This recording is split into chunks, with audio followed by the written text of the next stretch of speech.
children and teenagers die without getting the chance to experience life, it not only affects parents, it affects us all. Violence in the city of New York has been on the rise for too long because our youth lack opportunities. Kids hanging on the street corners in Harlem need alternatives, like job trainings. So help become a solution. Join Street Corner Resources. Street Corner Resources is at the forefront in helping to eliminate gun and gang violence. They also provide education, employment training, and other resources to the community. For more information on how you can join or support Street Corner Resources, visit streetcornerresources.org. Don't allow children to fail. Allow them to choose. WHCR 90.3 FM, New York. Did you know that when you apply for a job, your credit history may affect your chances of getting hired? And if you already have a job, your credit history can still be used against you. That's because a growing number of employers use credit reports to make hiring and firing decisions. This practice can have a discriminatory impact on people and communities of color and unfairly block many qualified people from employment. Help end this practice by speaking up. If you or someone you know has been turned down for a job or even fired from a job because of credit checks by an employer, please call NEDAP's Financial Justice Hotline at 212-925-4929.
Onaje Allen Gums in the background. This is Respect for Life, coming to you over WHCR 90.3 on the FM dial, based at the City College of New York City. The program that you're about to hear, Respect for Life, does not reflect the views, attitudes, whims, deeds, or any other proclivities of the management of WHCR, nor that of the administration of City College. However, the program does reflect the research done by the participants in the program, live and live in color in studio, by phone interview, and of course there is you, ladies and gentlemen, brothers and sisters, boys and girls, the first-class citizens of the world.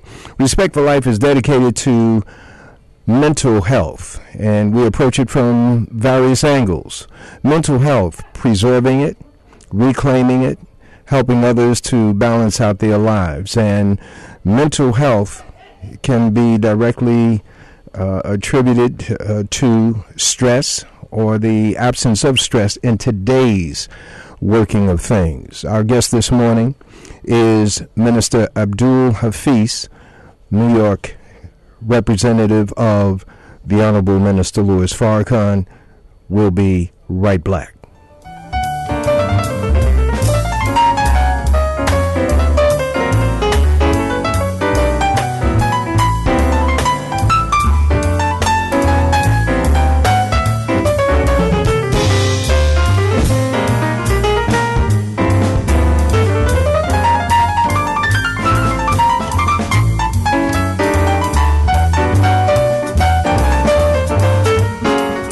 we're black, ladies and gentlemen, coming to you from Harlem Community Radio, WHCR 90.3 on the FM dial. You can have friends and relatives who are outside the listening area tune in for this conversation dealing with marriage and mental health. You can have them listen by way of the internet, www.whcr.org, www.whcr.org.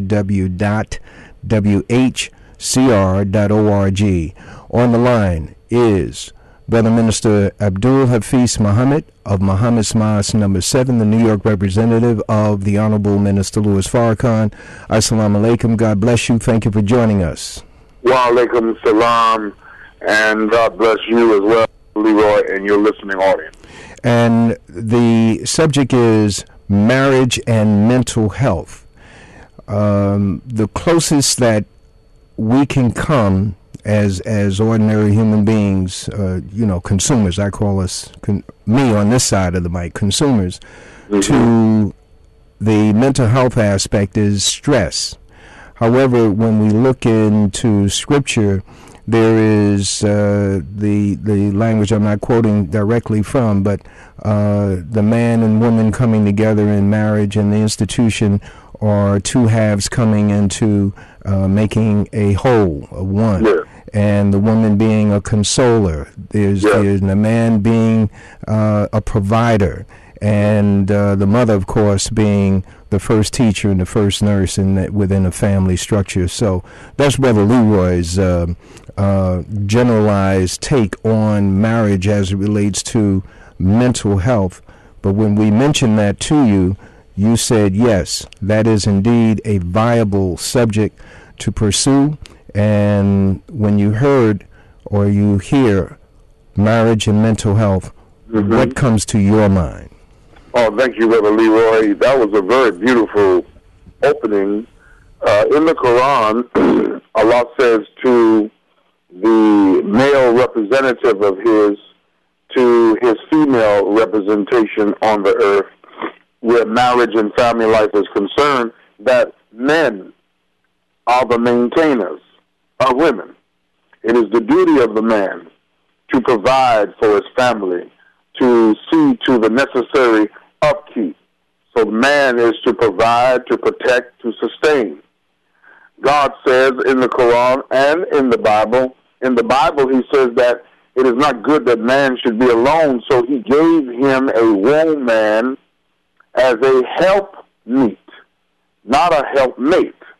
Mating will take place. That's natural because God says that we should subdue the earth and replenish it.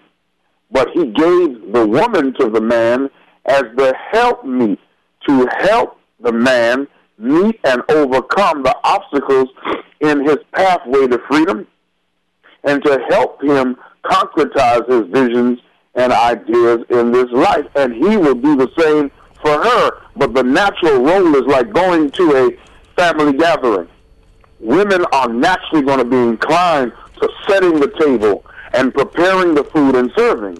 Men are naturally inclined to lift the tables and bring the containers of drinks and ice and setting up the volleyball. It's just a natural rhythm. So I'm going from Scripture to nature.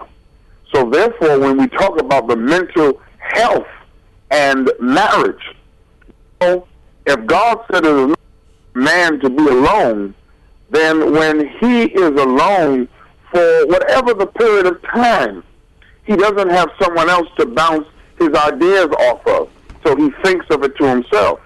The same thing with the female. Now, we can be together and have even worse mental health when we do not work on our own personal mental health. And I'll close this point by saying these words from Minister Farrakhan in the Torchlight for America, his illuminating book. He says the prerequisite to thinking about marriage and family life is the knowledge of yourself.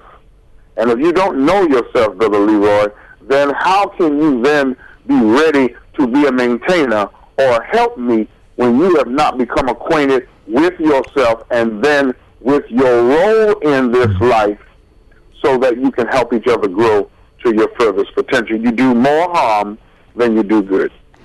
Supposing we looked at, when I say we, on this side, not the two of us, hearing you, we flip it around and say, what is my role in a union with a woman with a man? What is my role? And then look at how our strengths and weaknesses, begin to investigate our strengths and weaknesses to match that role.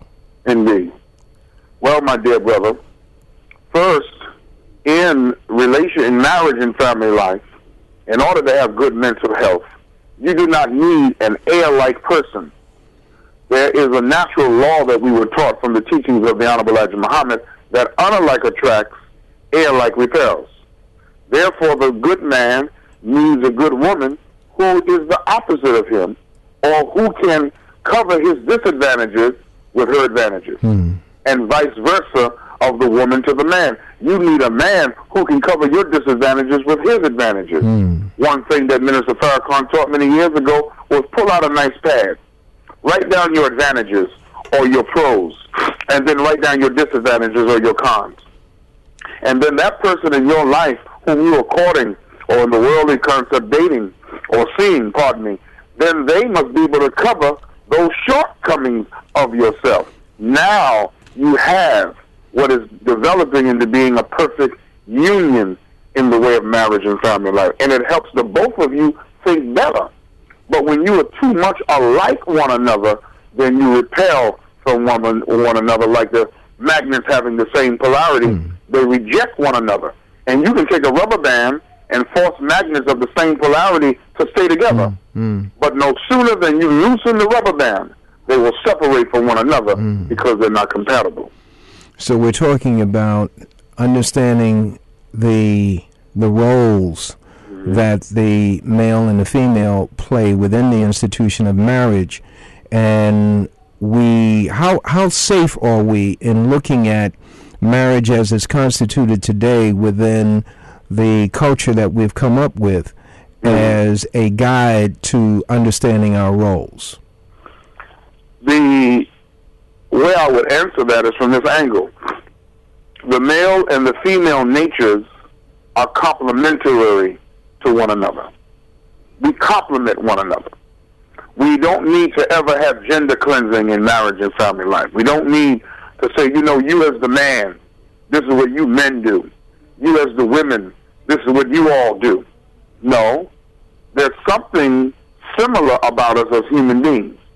Yet there are some things wide within the man that is different than the female, and in the female different than the man. The Honorable Elijah Muhammad says in his illuminating a revelation in book form, Message to the Black Man, that God has made the man the stronger of the two. And he has made the woman his weaker side, yet she's stronger at the time of childbirth and nurturing. But he made the man the stronger. He gave us the physique to be able to carry heavy loads and weights. Well, that's physically. He also made the male in our roles to carry an excruciating pain. See, to the women who are listening, when you give birth to a child, you're at your strongest moment. Physically, you go to death to bring life into the world. But now the male, who's a right-thinking man, of his responsibility to that mother and that child, this man has to think of a plan and a vision for that child. So Minister Farrakhan said that's excruciating mental pain that the man has to go through to plan a future. Can you imagine, Brother Leroy, to do that for one child, more or less 2 or 3, or twins coming out of the womb, or 2 children, maybe just a year and a half apart or 2 years apart, which is good. But the bottom line is you still got smaller children. You have to plan a future for them. And so the male and female must complement one another in these roles. And the male must allow the woman to be the nurturer, and the woman must allow the man at this point now to be the protector of that which nurtures his children, see, and complement one another, and then we will maintain the stability in the relationships. And I must make this point very quickly. when we switch the roles abnormally, a father doesn't babysit his children, they're his children. But when a man is at home taking care of the children, and he's not out working, he's not fulfilling his purpose, where God said in the scriptures of the Bible that he must go and till the earth. Man is supposed to be a worker. That's what husband means. It comes from the word husbandman. He who tills the earth and brings forth from the earth thereof for his family. So man is a natural worker. So he can't have the roles reversed too long, otherwise he's out of orbit. And when the woman, though she can work, but the Honorable Elijah Muhammad says the home is her base, but it's not her only place. It's her springboard to wherever she would like to go in the world. But when the roles are reversed and she's more maintainer and upkeeper than the man, and he's dealing with the babies and the diapers more than producing, then there's an erosion of disrespect from the female to the male, and ultimately the male to his own image. And so those roles must be carefully watched, where we complement one another, and the man maintains, and the woman is the helpmeet. There is in social science the phrase social engineering, where a society can be intentionally engineered to flip or reverse or strengthen the roles of the various parties within that society. And we're dealing with a situation that looks natural but could be the result of social engineering. Well, let me give you an example of it. Okay, go ahead. When it comes to the pay scale, that's a very, very beautiful point, beloved. When it comes, look at the way in American society it works in the workforce.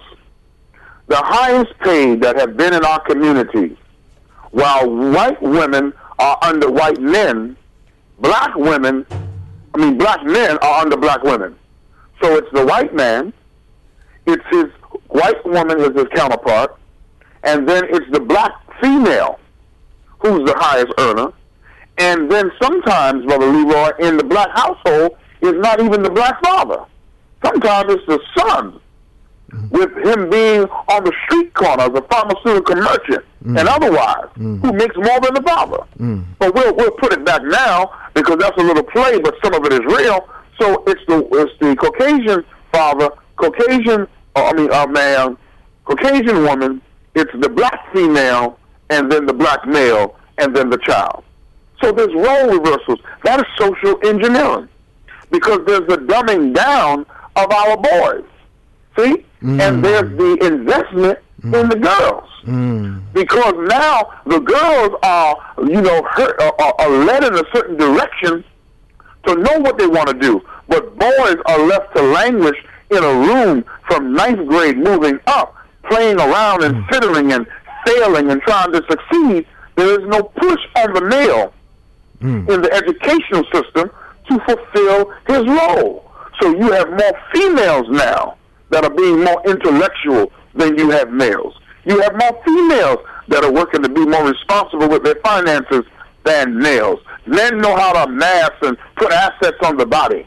And I'm not talking about all, but this is many of us. But women know how to put a dollar aside. My mother was a domestic worker. And my father used to always joke when he pressed around on her that she ain't going nowhere on me. He thought she didn't have no money. And one day she pulled out $3,000 to $5,000 and said, I have double of this stored away. See what I'm saying? Women know how to take a dollar and stretch it and turn it into $5 and $10. You see? But if men are going to be at the head of their families, we also must learn to do that. And I thank the work in the Nation of Islam and what I have learned and what we are learning, so that we are in the roles. Because when we're in the proper roles, then the woman wants to look up to a man. It's her nature to look up to a man. It's her nature to be inspired by a man. That doesn't make her less intelligent. It doesn't make her less of a woman in her own right. But God gave the man to the woman, and he gave the woman to the man, so she wants a man that she can look up to. But social engineering has changed it. And even further, we have been directed where we don't even focus on our children. And look at this point. What did we go to elementary school for? junior high or middle school? Why did we go to high school and graduate with a diploma? Why did we get some college or graduate with a bachelor's degree or master's degree, more or less a doctorate degree, to come home or not come home, or when we do come home, we don't educate our children. We put everything on the teacher. So you said in the beginning, the mother is the first teacher.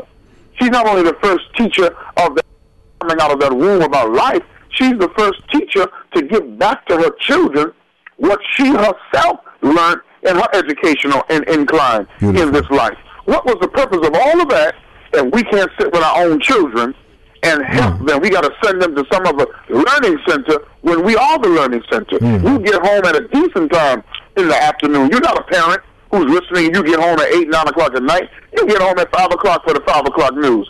Spend time educating and re-educating your children so that we can undo what the social engineers have put in motion. Ladies and gentlemen, this is WHCR 90.3 on the FM dial, coming to you from the campus of City College in Harlem, USA. You are open to join in the conversation, ask a question. 212-650-6903, 212-650-6903. We're talking about marriage and mental health, and our guest online is Minister Abdul Hafiz Muhammad of Muhammad's Mosque number 7 here in Harlem, USA. He is the New York representative of the Honorable Minister Louis Farrakhan. The roles, when the roles are reversed, it can lead naturally to stress on the marriage. It can lead to the individual having stress. Wow, she's making more money than I am, and it's not coming. That statement is not coming. My statement on that, reflecting the male, is not coming from an envy and jealousy standpoint, but coming from my natural desire to take care of a family, to take care of my wife, to take care of my woman. So therefore, when that role is reversed, there is an imbalance that can be reflected in the mind. Indeed. It is natural, Brother Leroy, for the male to want to take charge for his family and do the best he can, and even to say that, you know what, honey, I earn enough. If you don't desire to go to work, or I really don't want you to go to work, because that's the way it was in the days of the Honorable Elijah Muhammad and those years of black development. It was that the man went out and did the work, and it was that the woman would stay home and she would be the homemaker. What was the blessing from that? It was developing how to give birth to a God. Because when the woman is home and she's the natural nurturer, the first teacher, then whether it's homeschooling or whether it's taking a child to the school, but meeting them at lunch or meeting them after school, she can have more focus and preset on that child. But as we began to develop and needed to become a two-income family, then we were then taken away from our children. The mother was stripped away, and then the father gets home late. So now children are being raised by their siblings. Children are being raised more so by the teachers. Children are being raised by what's on this new age of television and technology. See? So now we have to now understand that we have to come back away from that. However, no man should be envious or jealous if the woman in his life or his wife earns more than him. That doesn't make you less of a maintainer. It's how you manage the finances, because when you become married, you become two who become as one. And so she may make more, but you work hard to take care of the most important bills in the house to the best of your ability. And then you work hard to increase. And when you have a good woman who earns more than you, she will help you in that area. But see, when the woman respects the male, Brother Leroy, she respects him because of his character. She respects him because of his dignity. She respects his manhood. Then a woman doesn't demean a man because he makes a few dollars less than her. He's still her strong man. You see, Brother Leroy? She doesn't use her money and what she's been able to do with education over him, because she knows she's not complete without him. See? And then now, when the man is the breadwinner of the family and he makes more than his wife, He should never use that to beat down on her. He should never use that to demean her. He should never use that like a carrot on a stick. As the minister would say, don't make your woman a prostitute. See? In order for her to get money from you, she has to sleep with you. That's your wife. That comes naturally. If none of the maintainers of women and your wife or woman is taking care of your children, you take care of her. And even if she's working along with you, your job is to look out and cover down on her respectfully. So when both are doing this, it makes for a better mental condition. Now, when there is dereliction of duty from the male to the female and the female to the male, there will be a certain cutting off of service from one to another. And when the male does not meet the demand of the nature of the female, then the female loses respect for him, and we must quickly turn that around because it's her nature to look up and respect her male counterpart. And it must be in the mental mechanism of the male, every man, to, unequivocally respect and protect the woman and the black woman in this regard in our communities beyond a reasonable doubt, because she is God's serious creation, not sensitive and emotional. She's that, but she's his serious creation, and without her, Brother Leroy, we don't have the key to the kingdom of heaven. Let's talk about, we're talking about a number of things. It's not linear, A, B, C, D, 1, 2, 3, 4. We're talking about a number of areas that impact on the proper role of the two in marriage. And one of the things that we are dealing with within our community and have been dealing with for a little while is the absence of the male or father from the home for one reason or another.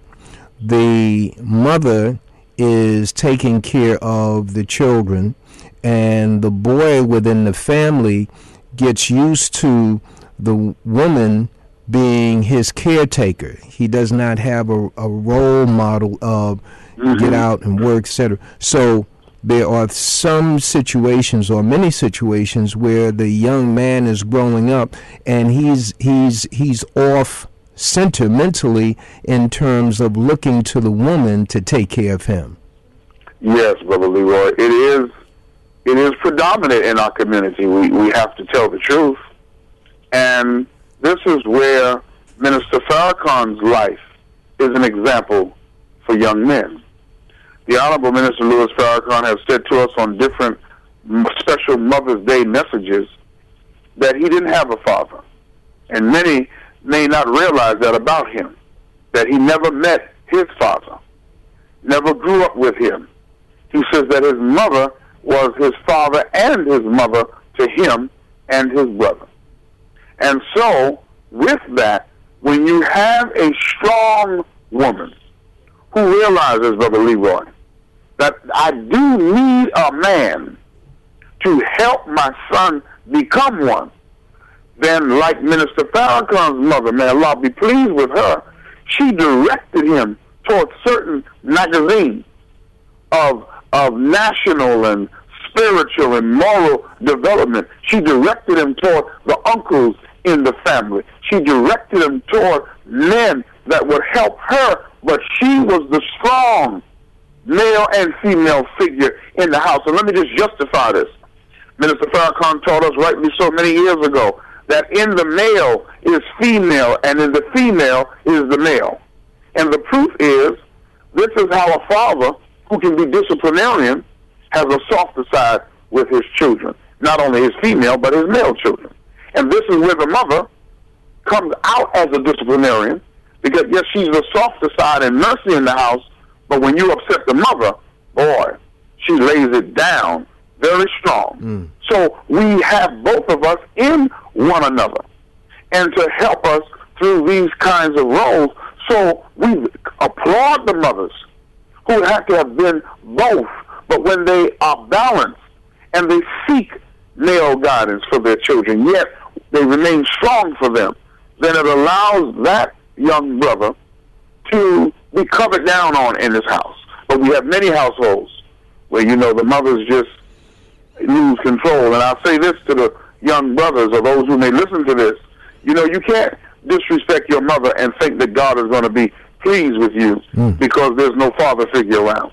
And I get reports from different mothers in our community who their sons rise up on them, you see, and their sons disrespect them, and their daughters may speak to them out of turn, you know. See, the parents, Brother Leroy, we have to, don't spare the rod. If you spare the rod, you spoil the child.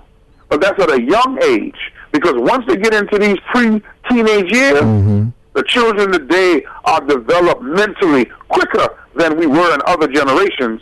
It's all, you lost your children at 13, 14, and 15. You don't need to wait till 16, 17, and 18. You've lost them in those preteen years where they just want to do what they want to do and be buck wild. But if we apply proper discipline to them when they're younger, then they'll know when they get in those preteen years, even though they'll feel themselves.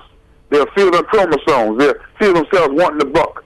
They said, "No, I can't go but so far on my mom's, man. You don't know my mom. She ain't taking that stuff right there." You see what I'm saying? Even though my dad ain't living with me, I sure enough don't want him to show up at the house. And when I got to spend time with him, you see what I'm saying? Or I don't want my uncle or my grandmother. See, these are the things we got to turn back to circumvent not having the father around. Brother Minister Feast, hold on 1 second. Yes. WHCR 90.3 FM, New York. This is Respect for Life, coming to you from the campus of City College in Harlem, USA. How is it coming to you from the campus of City College in Harlem, USA? WHCR, Harlem Community Radio, seeking to represent the various segments of the Harlem community that are traditionally overlooked by the so-called general media. You can join in the conversation at 212-650-6903. 212-650-6903. Minister Farrakhan just doesn't pick individuals to be ministers over a mosque or over a city. There is training involved. He constantly gives training beyond the eyes and ears of the constituency within the mosque or in the community, but he does teach. And in terms of solutions, what are some of the issues that he has shared with you over the years, and the issues regarding marriage and relationships, and the solutions to particular instances that he's played out for you and other ministers? Beautiful question. First, you know, many refer to me in New York and in different parts of the country. They invite me to come to different forums and to talk about relationships. And they affectionately have called me the relationship minister. When we were on 105.1 for nearly 5 years, we got known as a relationship expert. That wasn't the only thing we dealt with. We dealt with community affairs, issues, and programs with some relationships, but we've gotten known for that. I know what I know in that field because I was inspired by our leader and teacher in God, the Honorable Minister Louis Farrakhan, teaching us. He was the first black man I heard teach on black male-female relationships. And Minister Farrakhan said in that teaching back in the early 80s, he said to the male, when you're looking at the female, you have to be able to maintain her on the level that either her father maintained her or the level she's maintained herself if she's taking care of herself. He said, don't meet her below that, because then you're not starting out in the proper fashion that you should start out in. You become a demasculated man from the very beginning. And sometimes a woman will take you on believing that you would improve, but it's better that you come meeting her where she is. The minister has taught us and taught me to share that when a woman marries a man, Brother Leroy, and she owns her home, the minister recommends strongly sell that home. Or if you want to, lease that home, but you and him don't live in that home, find another home that you and him can start as your own, because when there's a disagreement, it will come up, and it does all the time. You're in my house. This is what I built. I put this in here. See, when you come into a home that's already furnished, where's your furniture going to go? Or where's your ideas? Where's your imprint going to go? So that's sound advice See? And people say, well, I got to sell. No, you can have it as an investment, but you need to start off with your own so that that man can feel at home in his house, and you also can feel at home with him, and you complement one another and not cancel one another out. The minister has also taught us that when you have a desire for marriage, he says, study yourself, look into yourself, and really tell the truth to yourself whether you are ready for the upkeep of a woman. Otherwise, he said, leave her alone, because you will make her life a mess. Same thing to the woman. Are you ready to be the helpmeet to a man? Here's the succession in marriage and family life and in nature. It is God that's at the head of the father or the male.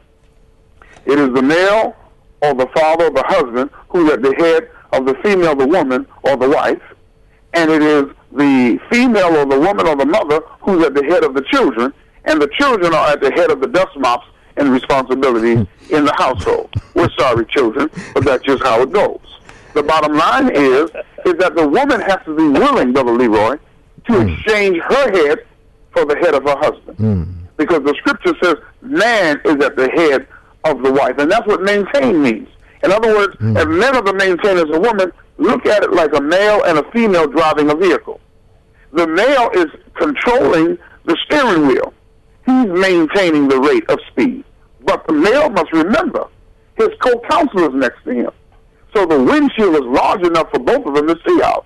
So when she tells you you're doing 95 in a 65 mile per hour zone, don't look at her when she tells you I told you so. When Popo whoop, whoop, pulls you over to the side, pay attention and listen to the co-counselor in your ear.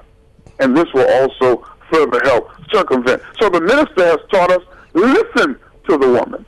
God has her there to help guide us as well. And as we are God in the place to the woman, or we stand in the place of God, she stands in the place, his place as well, from the feminine aspect of God to us as the male to help guide us and give us vision. Beautiful. The calls are coming in. The telephone number 212-650-6903. Caller, thank you for your patience. You're on the Black Air. Salam alaikum, Hakeem, alhamdulillah. Allahu Akbar, my brother. This minister is like a breath of fresh air. But listening to him, it seems I'm getting this parable. The more things change, the more they stay the same. And the sad part about it is his message is not dated. It's right up to date here in the 21st century. But what I'd like the brother minister to address is this.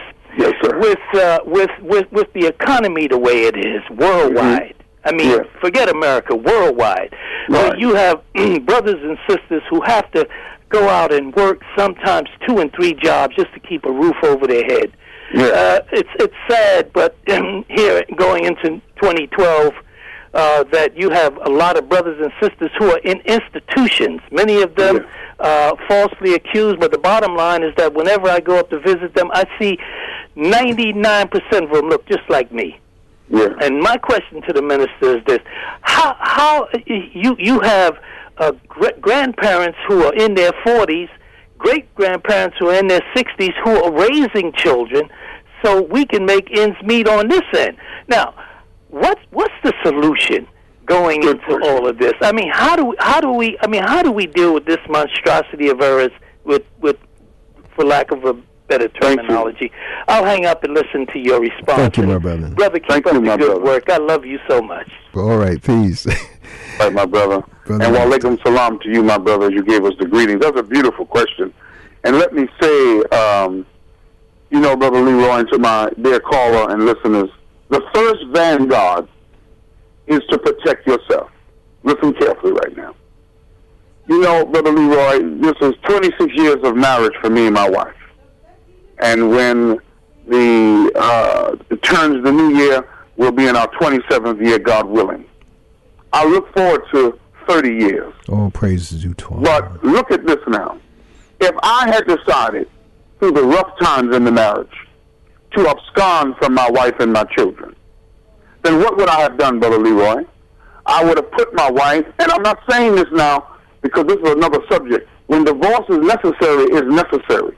But we're talking about unnecessary extractions in family life, making families dysfunctional. To my brother, how do we stop? We stop it. We have to plug the dam up and say, like I did, that I'm going to be with my family. I'm not going to leave my wife unattended. I'm not going to leave my children with an absentee father in the name of business and work. I'm going to stay in their life because I want to be with their mother and I want to be with my children. See, it begins with us. We have had generations, Brother Leroy, and my listening audience, where we have not plugged the dam. We've just let water just flood out. We've allowed our children to grow up a certain way when we know we could have redirected them at the earlier age. We've just allowed our sons, mothers, to do things. Grandmothers, put us in order, put us in check. When I was coming up and I used to joke around with my grandmother, she used to get at me. She wouldn't even wait for her mother, my mother, to get at me. She got at me, don't you play with me. See, I knew to respect my grandmothers.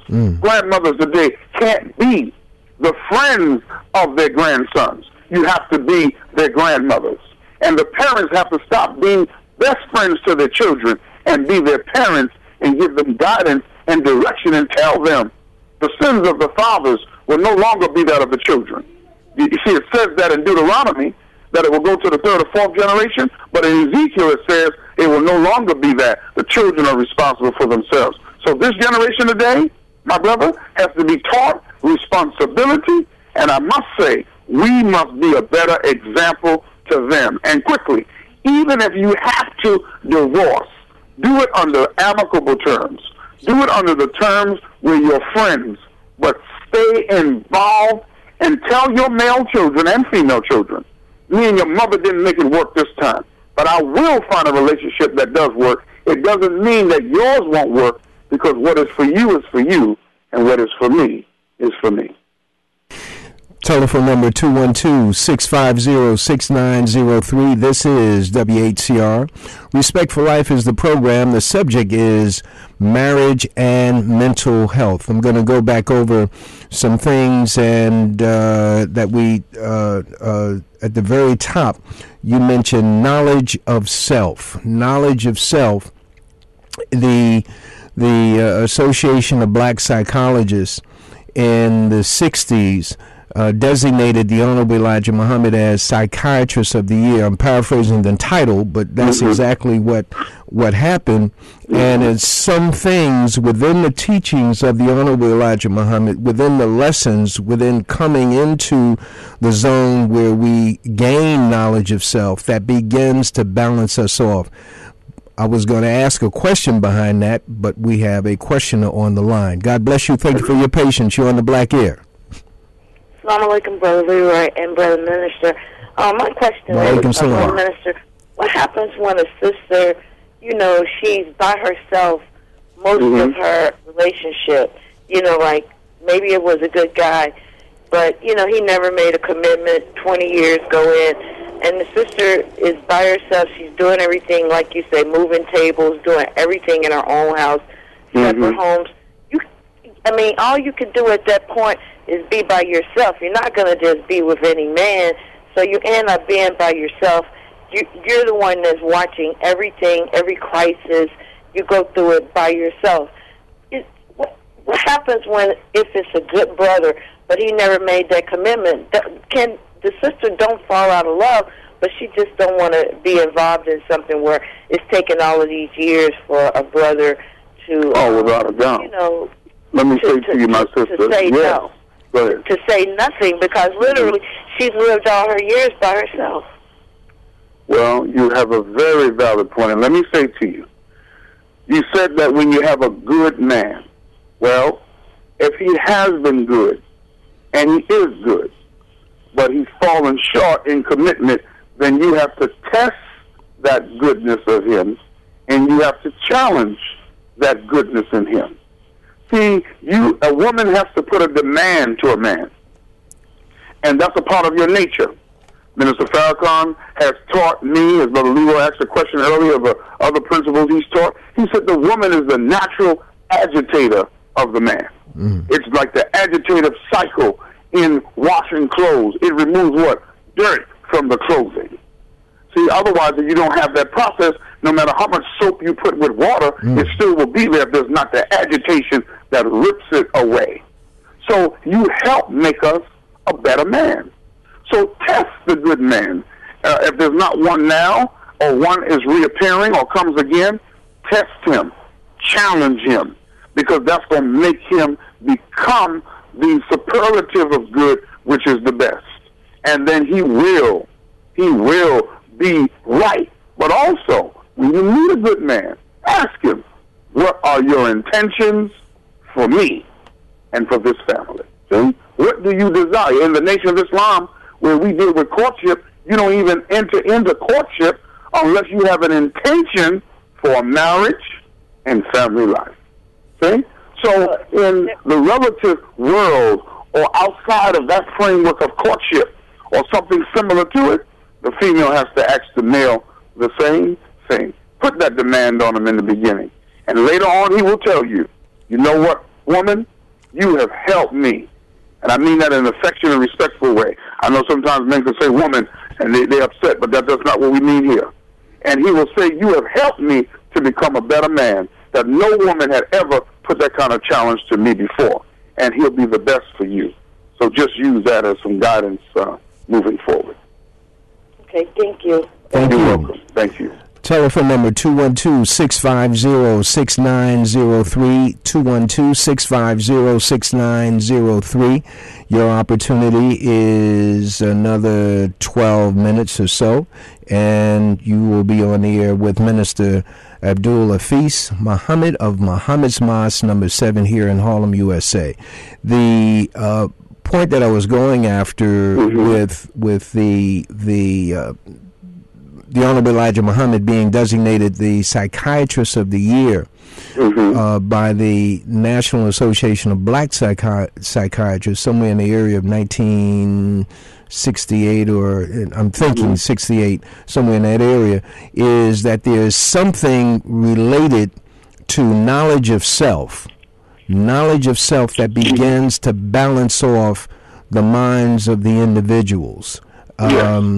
Male and female, begins to set us on a course of responsibility, etc. What are your observations to give us some inkling of what the dynamics within knowledge of self? Thank you, Brother Leroy. See, it's one thing to know you're black, but it's another thing to know that as black people, you are the originators of the reality that we're presently living under. Even when it comes down to the revealing of the scriptures, they were written by the black man and woman. And no disrespect, but we're the first people. Knowledge of self puts you in the framework beyond just that we were the kings and queens of Africa, but you may not reflect that today. It puts you in the understanding of these words written in the book of Hebrews. Ye are all God's children of the Most High God. See, knowledge cultivates, then it empowers. We generally say knowledge is power. But as Minister Farrakhan has taught me, knowledge cultivates. Then because of its cultivation, it empowers you. Here's the proof. When a farmer wants to grow his crop, he has the knowledge to plant the seed. But unless he turns the soil, and unless water comes, then if there's no cultivation, the empowerment, which is the crop, will never come out. So knowledge cultivates you, grows you in wisdom, grows you in understanding, grows you in character development. So now, Brother Leroy, as a man or a young male, I have self-confidence. I don't feel threatened by the strength of the female. I'm looking for her to be strong right along with me so that together we can produce strong children. There's a saying in the nation, take a weak Muslim and make him strong, and take a strong Muslim and make him stronger. See? Because God is the greatest and the strongest, so we can never have too much strength, but take the weak, make them strong, and take the strong and make them stronger, brother, and we'll have a better mental society where this kind of marriage and family life is concerned. Telephone number 212-650-6903. We only have 5 more minutes with Brother Minister Abdul Hafiz Muhammad, and the subject is marriage and mental health. And the fact of the matter is, for many people who outside of the orbit of the Nation of Islam or Muslims in general do not know that the basis of the teachings is based on all scriptures and focused on the Bible and the Quran. What are some things from both of those sources that can be left with us to guide us to better relationships, strengthening our families? Thank you. From the Bible in the book of Ephesians, very beautiful question. God says, wives, husbands, submitting yourselves one to another in the fear of God. It didn't say boyfriend, girlfriend. It didn't say fiance for 15 years, back to my sister, and never intend to marry. It said wives, husbands. Then it says that the wife should submit herself to her own husband as unto the Lord. See, God or Allah is the Lord himself, but the man stands in the place. But that's only for a wife to do to a husband who's taken the woman on as a proper responsibility. Now you can submit. Sometimes the sisters are submissive and the man has not yet made the full commitment that, earns your submission. But then it says, husband, submit to your wife. So as you have submission from her, we must have the same thing from ourselves given to her. Now let's go to the Quran very quickly. Allah says in the Quran, O you who believe, keep your duty to Allah, whom you demand of your rights and your ties to relationships, and surely Allah is ever a watcher over you. It is God that we come to, but in that same scripture in chapter 4, Surah Al-Nisa, the women, God says, from these two we spread many men and women. And he said, both of you are created of a single essence. So God is not only in the male, God is also in the female. See? And so the male must remember God is present in her. So if God is in her, you cannot hit the female because you're hitting at God. If God is in her, and he is, you can't call her out of her name because you're calling God out of his name. If God is in the female, then you cannot treat her and put her under mental anguish and mental cruelty. And there's different forms of that. But no domestic violence toward the female. No mental cruelty toward the female. No disrespect toward the female, because you're disrespecting yourself. You're disrespecting the Lord of the worlds. And so we leave with that, with the respect of women. And women, if you find a man who loses his mind, then you find God and lose yours right along with him. Notice what I said, find God, but straighten up and make him fly right. Don't lie down for no man to abuse you, because that's one of the worst things that brings about bad mental health, is when a man becomes abusive to a woman and she becomes so docile, Brother Leroy, that she does not fight back. Fight back and make him think better about you. And then run from the ones that you know is not good. And I'll leave you with this. When you hear that your head, it says, why isn't the devil settled on the best part of the planet Earth? And the best part is Allah, but the best part is also your mind. When your mind is telling you red flags are going up, bong, bong, bong, he's not good. But your heart and your chest tells you, I love him. Tell your heart from your brain that I'm putting you in check. Run from him. Flee from him. Resist the devil, and he will flee from you. You know when a good man is coming and when a fake and a man that's not real is standing in front of you. Follow your thinking and not your heart. And you'll always find God's guidance. Brother Minister Abdul Hafiz Muhammad, for folks who want to connect with you, when are you teaching at the mosque on 127th Street? I'm there every Sunday from 11 a.m. to 1 p.m. at 106 West 127th Street, right there in Harlem. And this coming Sunday will be my youth minister Brother Whcr, Muhammad teaching on the reality of God. And then the next week, on the 16th, we'll be coming out, or the 15th, we'll be coming out talking on who is God, continuing our lecture series from Message to the Black Man. And the last is a request by me for the audience who, when a lot of folks saw Minister Farrakhan in Harlem a few weeks ago, a lot of folks did not know that he was still around. What is he doing now that the audience can be apprised of? The Honorable Minister Louis Farrakhan is on a 7-nation tour in the Caribbean right now. He began in Grenada, and God blessed him to the Prime Minister of Grenada used to listen to the minister from 65 to 75 on the national radio program as the national representative of the Honorable Elijah Muhammad. It proves, Brother Leroy, what the minister taught me, another principle. He says, be the little man's big man, because tomorrow he will be the big man.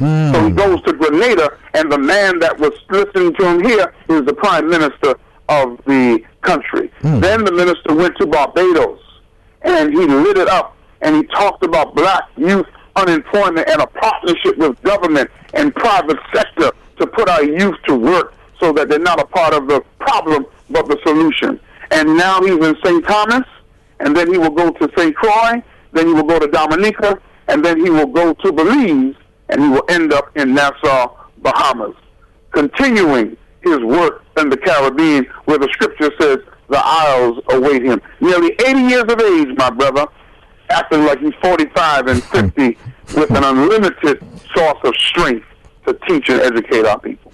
Minister Abdul Hafiz Muhammad, thank you very much for joining us on Respect for Life, the subject being marriage and mental health. You have given us all a lot to think about. Thank you, my brother. Assalamu alaikum. Ladies and gentlemen, thank you very much for your support of WHCR 90.3 on the FM dial. Continue to listen throughout the day, and be sure you get into your black newspapers.